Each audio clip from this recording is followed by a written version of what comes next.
আসসালামু আলাইকুম। আমাদের রায়পুর উপজেলার প্রতি বছর একটি মাসব্যাপী বাণিজ্যিক মেলা অনুষ্ঠিত হয়। গতকালকে আমি মেলা গিয়েছিলাম। হঠাৎ এই স্টলটি আমার নজরে পড়েছিল।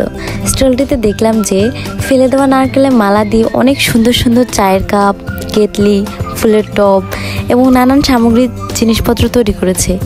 তারপর দেখলাম যে অবহেলায় পড়ে থাকা সুপারি পাতার খোল দিয়ে বাটি, প্লেট ইত্যাদি জিনিসপত্র, ফেলে দেওয়া জিনিস দিয়েও যে এত সুন্দর সুন্দর জিনিসপত্র তৈরি করা যায় তা আগে জানতাম না আমি।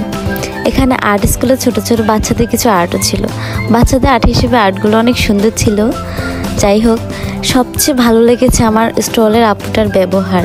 আপুটার নাম কি আমি তা জানি না, কিন্তু আপুটার ব্যবহার আমার কাছে অনেক ভালো লেগেছে।